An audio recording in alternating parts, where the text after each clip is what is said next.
There comes a moment in a man's life when he begins to understand that after 50, every choice carries a heavier weight.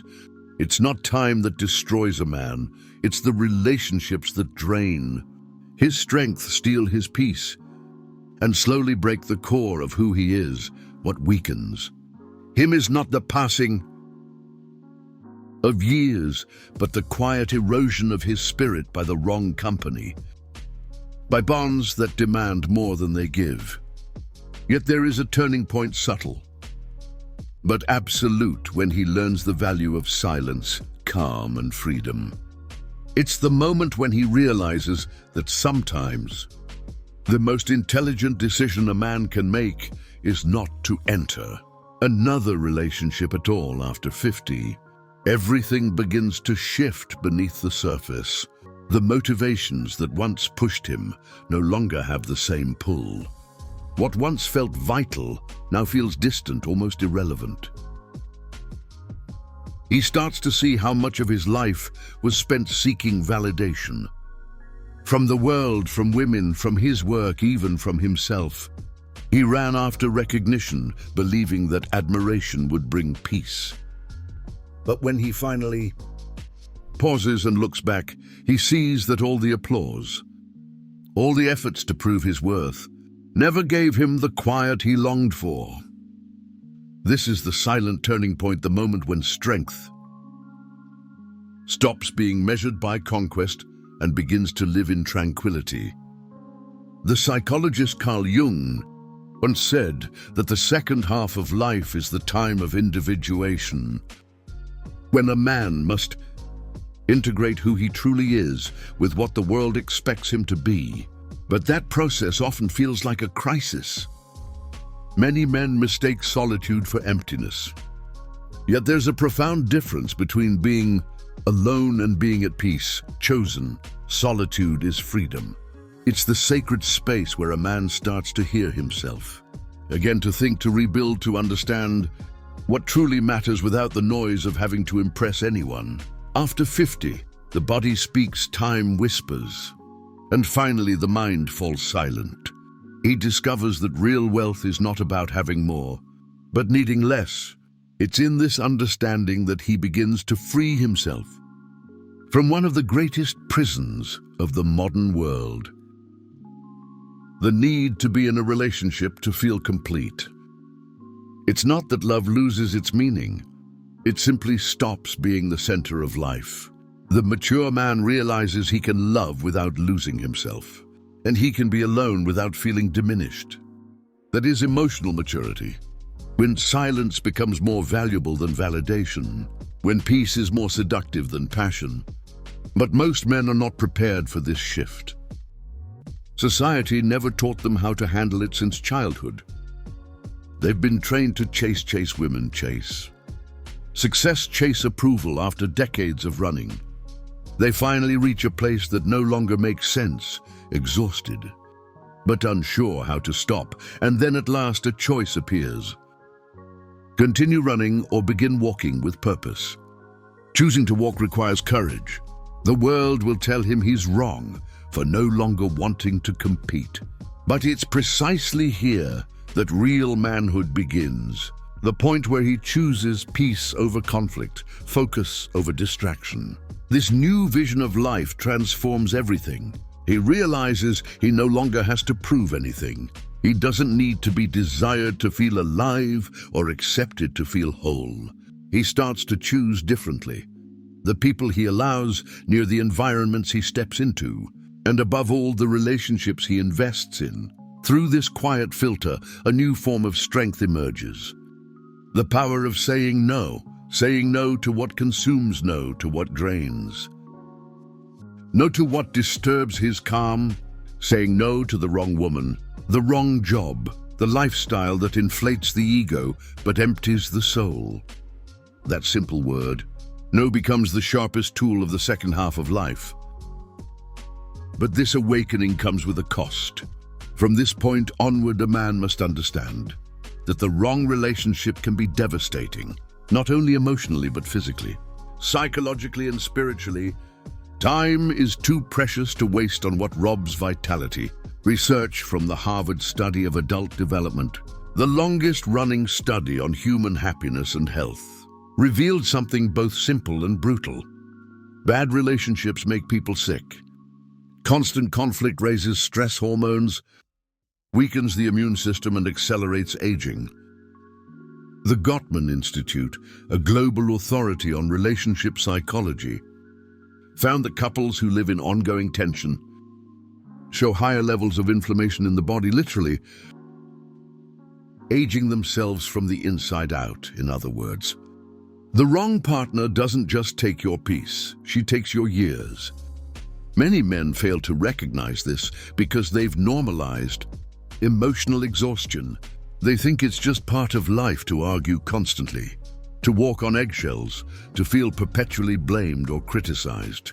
But that environment is poison for the male psyche. A man who lives in constant emotional alert enters a silent state of burnout. He grows quieter, retreats from life, loses enthusiasm for the things that once inspired him.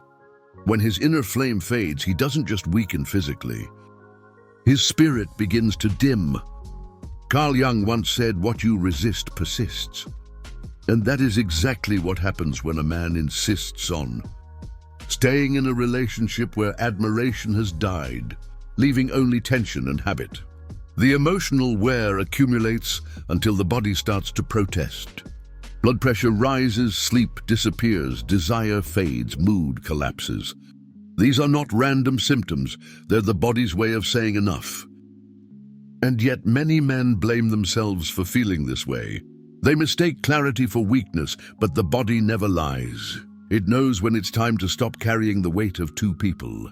This is when many men finally awaken and realize that being alone is far less lonely than being with someone who quietly destroys you. After 50, time becomes the most precious asset there is. To waste it in relationships that deplete your energy is to waste your life. Every minute spent trying to repair what can no longer be fixed is a minute stolen from your own growth. When a man finally grasps this truth, solitude transforms from punishment into recovery. Peace is no longer a luxury, it's a physiological and emotional necessity. The man who understands this begins to protect his energy, the same way he protects his assets. He learns to say no to relationships that make him sick and starts to rebuild his inner strength. Yet this clarity brings its own trial, the fear of loneliness. Because even when exhausted, many men remain trapped in destructive relationships, simply out of fear of the silence, fear of being unwanted, fear of disappearing. And that is what leads us to one of the deepest struggles of the mature man. The battle against emotional emptiness and the anxiety of being alone.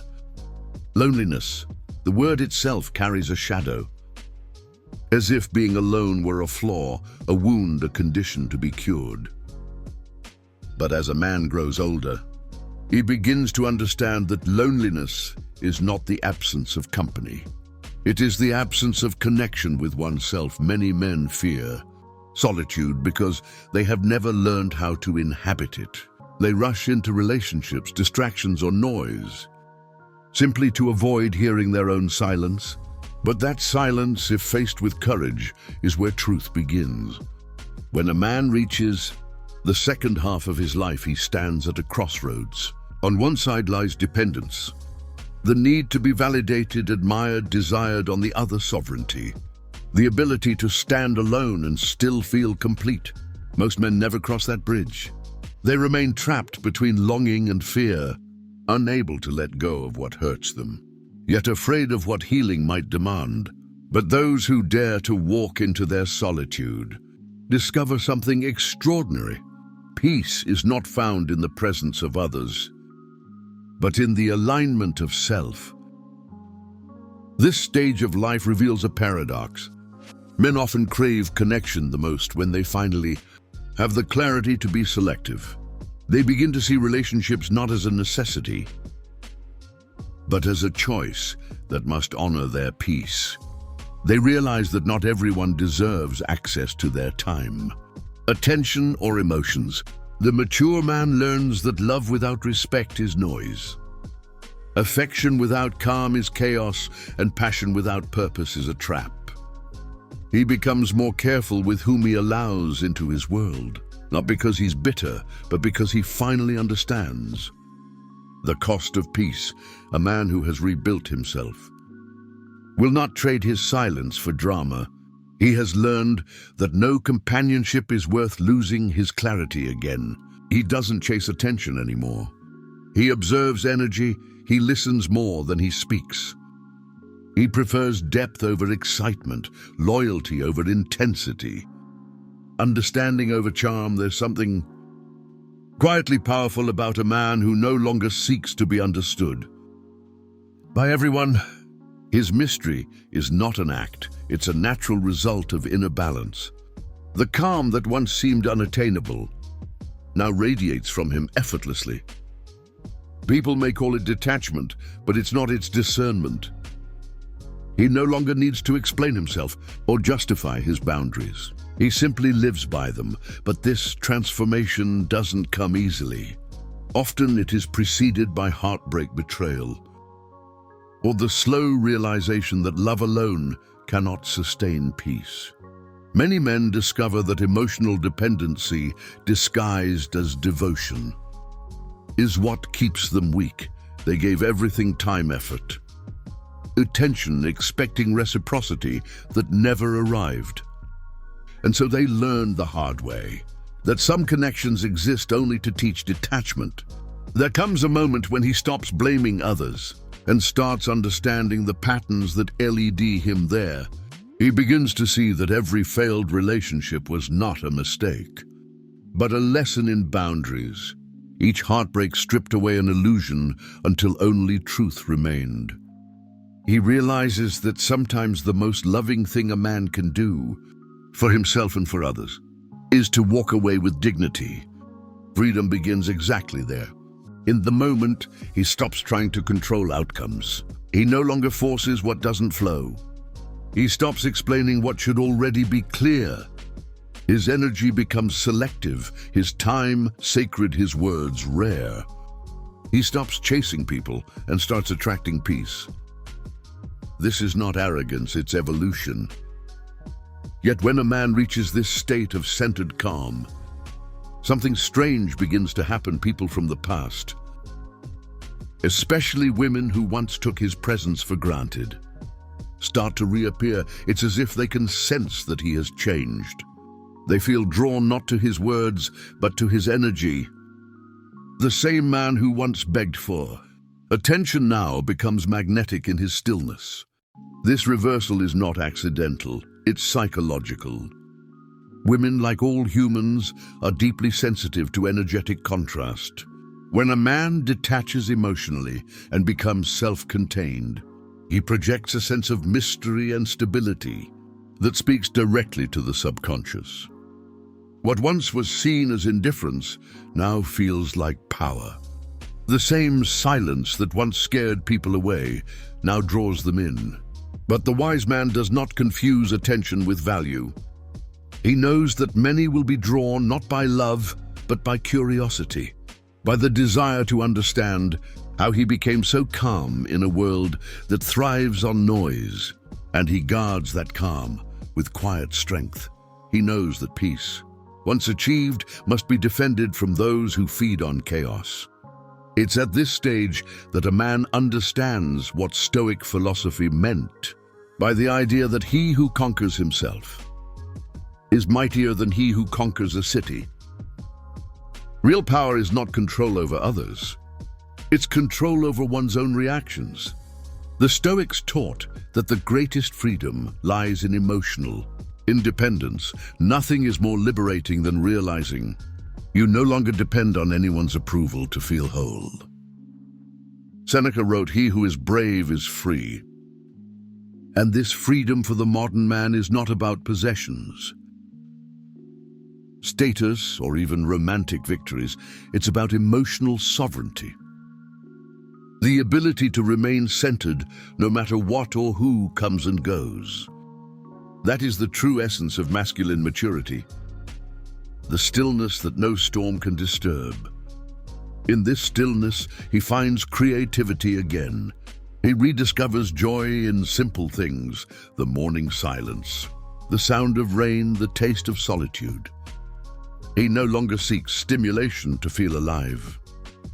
He realizes that excitement is temporary, but peace is eternal. And with that awareness, he begins to live differently. Every choice, every action, every conversation becomes intentional. He stops reacting and starts responding. People may not understand this version of him. They might call him distant or detached. But the truth is, he's just finally comfortable with himself. He no longer needs to fill the silence with noise. He no longer apologizes for his priorities. He finally understands that not everyone is meant to walk beside him. And that's not tragedy, it's alignment. As the years continue, this clarity becomes his compass. The man who once feared being alone now guards his solitude like a sanctuary. He no longer seeks love from need, but from overflow. And when he does choose to love again, it's not from emptiness, it's from abundance. He gives without losing because he knows how to return to himself. In the end, the true measure of a man is not how many people he pleases, but how deeply he honors his peace. A man who has mastered silence radiates strength without aggression, confidence without arrogance, and love without dependency. He becomes both grounded and untouchable, a paradox of calm power. And so the greatest lesson life offers him after 50 is not how to attract others, but how to return to himself. The real conquest is internal. The freedom he once searched for in others was waiting within him all along. It is found in the quiet mornings, in the calm acceptance of what is, in the deep breath that needs no witness. When a man reaches that place, he is no longer at war with time, with love, or with himself. He moves through the world, lighter, clearer, freer. He doesn't need to be desired to feel alive. He doesn't need to be admired to feel worthy. He simply is. That is the final form of masculine strength, not dominance. Not control, but serenity, the kind of power that speaks softly, yet transforms everything it touches. And if there is one truth he carries forward from this awakening, it is this peace is the highest form of success. So, if you've reached that moment in your life, if you've begun to sense that silence calling, that pull towards solitude, don't resist it. Listen. There's wisdom in the quiet. There's healing in the stillness. It's not the end of anything. It's the beginning of everything.